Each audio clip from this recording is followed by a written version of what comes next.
Jurgen, obviously this season you've had a few big score lines. 9-0 over Bournemouth. You followed that up with a 2-1 win over Newcastle. 7-0 over United. Then obviously was the defeat to Bournemouth. So, what Liverpool can we expect? What Liverpool are you expecting this weekend? A good one. I understand 100% where you're coming from. Yes, that's a strange, very average season we play so far in general, and having a couple of the highest results in this club's history, which is absolutely strange. And I think, and I said after the Leeds game that I thought the game was the best we played this season, and I know that a lot of people probably thought Leeds was not really up to it, stuff like this, but I was sad as well. I got asked the question after the game, how it's possible to play the two halves were that different. I didn't see that, to be honest. I know it was not as spectacular in the first half, but it was preparing, it was calm, it was convinced and convincing, it was good. Against a deep defending side, you cannot create, especially not in our situation, you cannot create just second after second after second. You need to work for your moments, and that's what we did in the first half. And we're anyway up 2-0, which is absolutely a fantastic result for half time. And second half, yes, then it was even we stepped up, but that's how it is. It was for Leeds then really difficult to deal with us, and the goals we scored were obviously absolutely exceptional. So it was a very stable performance, which is very important, and that's where we have to build on. I cannot sit here and now guarantee any kind of results or whatever. But I said it before, weeks ago, months ago, we have to guarantee performance levels, and that's definitely what we have to do now. And knowing that in this game again, we used was not like this. We had more shots, more finishes, but not on target that many. So close next to post or whatever, these kind of things where we, which I consider as chances as well. But afterwards, it looks like we had 7 chances and scored 6 times. That was not the case. So, but we have to be ready for not scoring early. We have to be ready for all the difficulties which you can face in a football game, and then overcome it and still stay and stick to the plan and stick to the way we want to play. And that was I liked the most in that game. I saw our plan the whole game, and that's what we have to do again. Obviously, the levels at home this season have still been pretty consistent, certainly in terms of results. And 4 out of the next 5 games are at home. So, what opportunity do you feel does that give you to at least ask the question of those above you? Can you hang on to what you've got? Don't know.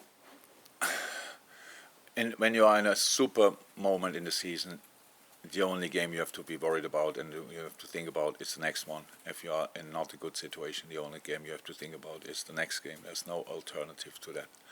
And that's exactly what we do. I couldn't care less where we play after tomorrow, to be honest. It's just about the game tomorrow. It's about Nottingham Forest. It's about showing all the respect we have for them. With Steve Cooper, they're in a difficult situation. They will fight for their lives. Definitely, they will.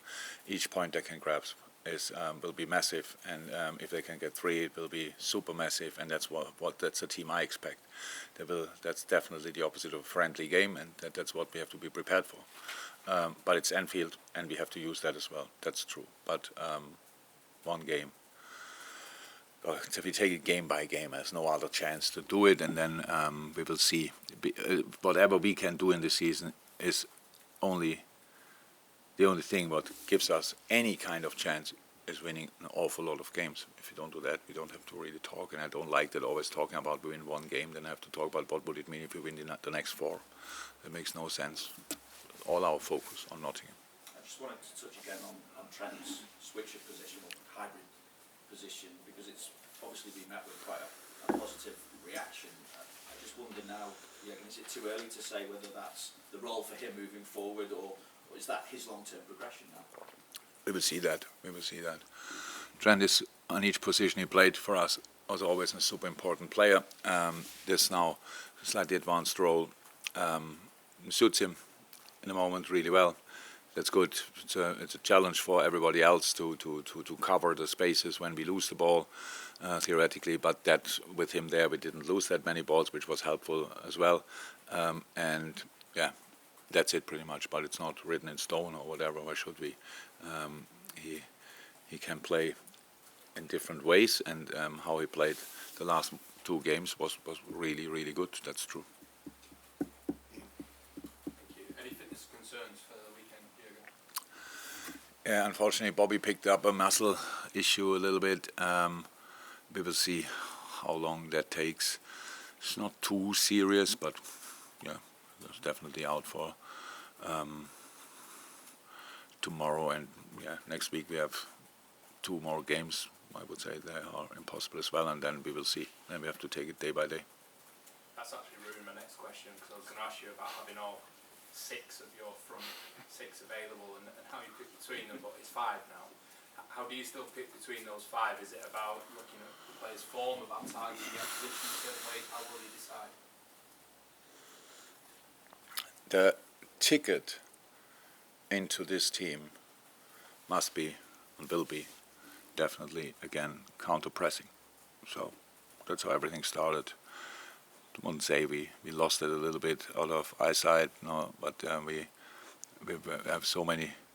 I saw so many games from us where I didn't like that, and that's a pretty strict thing. That doesn't mean that all 5 now available, and especially with Bobby, all 6 can do that pretty well. But if you do it in the game you play, you have a good chance to start again. So that's it. So, but we have opportunities to change, of course, and we will see how we do that. And now we have to change in the next few 2 weeks. We have 5 games. So yes, there will be changes, and that's good. Hopefully we can have at least these 5 then, or maybe from a moment on the 6 again. That would be absolutely great. And but everybody will play. Everybody's super important to us. But again, the ticket will be the desire to win the ball back after we lost it, because that always we had so many times where that made a difference in football games, and especially against deep defending sides. It's super important. Otherwise, you constantly have to defend counter-attacks, and that's what is one of the most difficult things in football, because the space is really big, and sometimes better timing of the opponent, all of a sudden the speed is not a decisive thing anymore of the defender. It's just a moment, and then they are gone, and it's a 1-1 situation with Ali. So we have to do that, and that's a big part of decision making for all positions. You mentioned it with Vinny before, talking about Nottingham Forest form and what you expect from them. Do you often see a change in teams who struggle at this sort of stage of a season when they are absolutely desperate for points? Are you facing a different beast than maybe the team that's only won one of their last 14?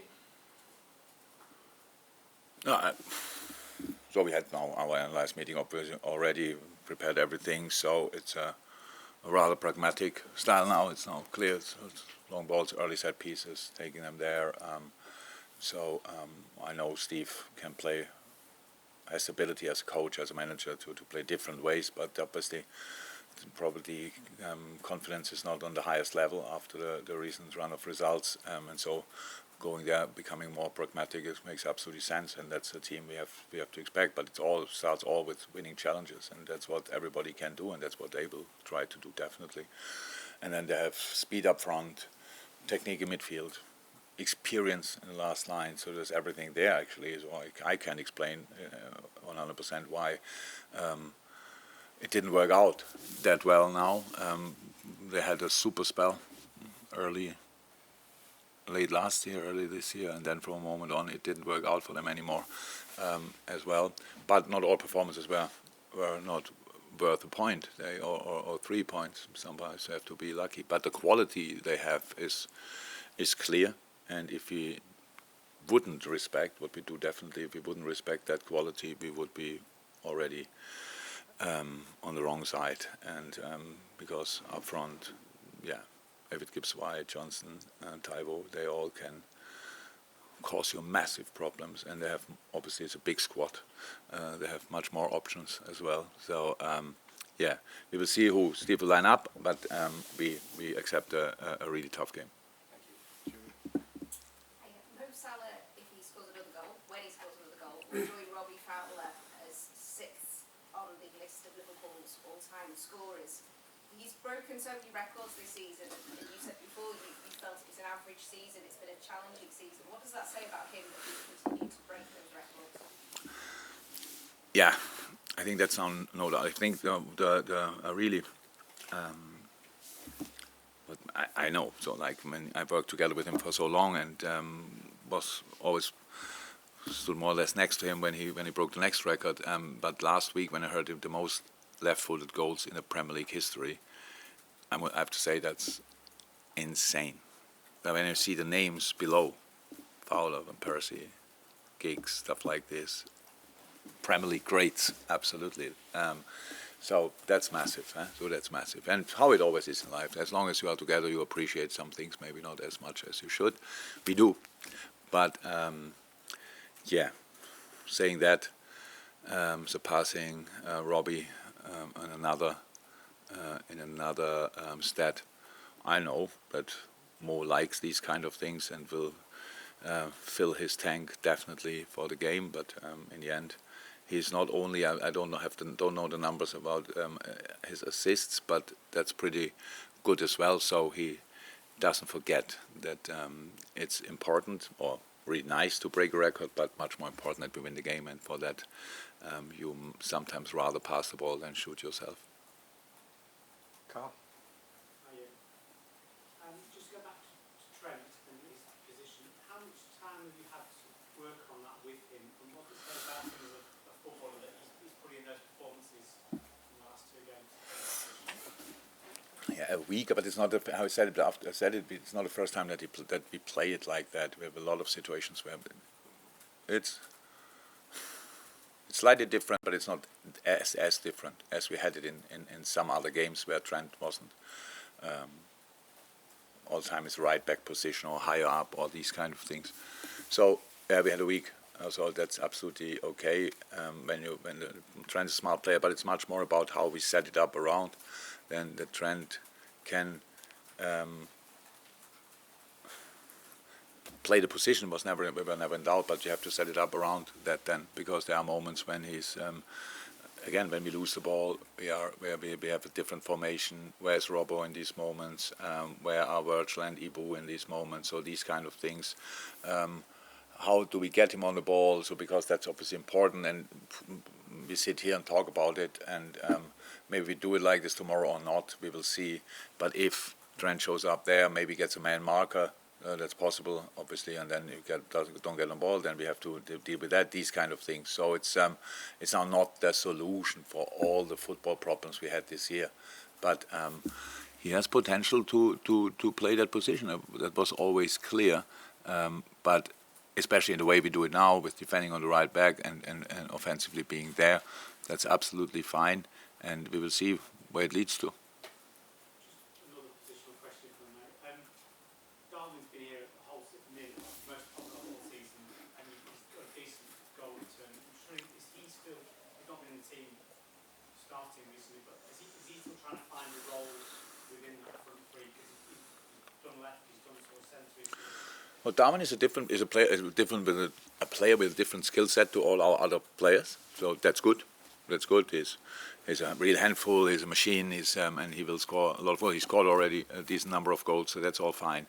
But yes, of course, he's still adapting. His English is still not great, if existing at all. We are working on that massively. So it's not helpful to go through a difficult debut season for the whole team, which makes it then for a striker. How can a striker shine when the whole team is struggling? So that's not possible. But he had super moments for us, absolutely. But was injured in some moments and suspended in other moments. And that's an helpful, but it's no problem at all. This is a long-term project. And I understand that he wants to play desperately from the beginning and stuff like this. That's all fine. But we have to find for us a way that it works really for us again. And then we have to fit in the players that we really can use the specific strengths as well. And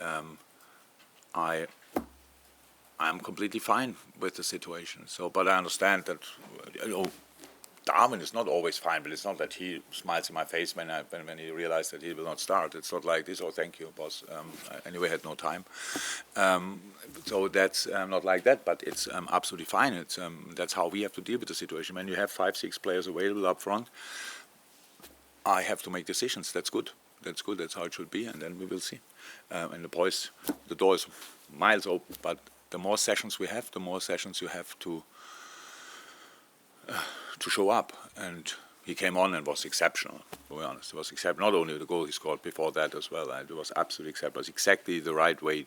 Everybody who came on was like on fire, and that's what we need. And then, how I said, we have now 5 games in 2 weeks, and Darwin will start games definitely.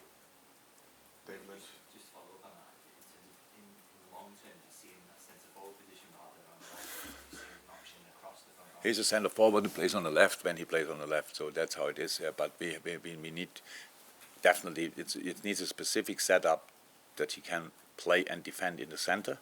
So that's how it is. Playing in the centre is not a problem. There's a machine, but then we have to make sure that we understand as a team. And again, we were not stable for a long spell in that season. So that's how it is. And then you have all of a sudden the boys on top of all the problems we had. You have to adapt to a different defending striker up front as well. So that's how it is. If football would be that easy, you just put the 11 players with the most potential together on a pitch and then hope that it works out, and you don't need me or other managers. So it's really about tuning it, fine tuning, and that's what we are still doing, obviously. And this season, we don't know where this season will end up, but after this season, there's another season, and that's already in my mind as well. So like we have to build on what we do now and what we learn now. We learned a lot which we didn't want to learn, and now we have maybe the opportunity to learn a few things we really can use, and that's how I see it. And that means everything's fine. He can play absolutely both positions 100% and both positions really well, and did that for us already. And I said, I'm completely fine with it. He has to learn English. That's how it is, because of all that we can translate everything, but in training sessions we cannot have 4 languages and translate it. And I think it's football language, so that will help him massively. And yeah, that's it. Last one here for the embargo. Harvey Elliott has not featured in the last couple of weeks after being almost ever present. Is there anything wrong with him, or is he just missing? He's training exceptional. Fabio Carvalho is training exceptional, to be honest. All the boys. That's the hardest part. Never had it the whole season. Now we have it, and all of a sudden I leave 5 players at home, and they're all Orcs. All of them. All of a sudden, Arnold even in the squad, crazy. Nat, Reese, crazy. Maybe so. Harvey has to be. Is very, very close, absolutely close to start again. And Fabio has to say, for the situation in which he is now, with training on an absolute super level and not being involved, how he deals with it, I have to say that's kind of a role model. Not that he is happy with the situation, but he never gives up. I have to say it's unbelievable. I think I don't think it was probably his best skill before he arrived here, because he was this super talent, but he still is. But yeah, the character he shows here is exceptional. You want the embargo?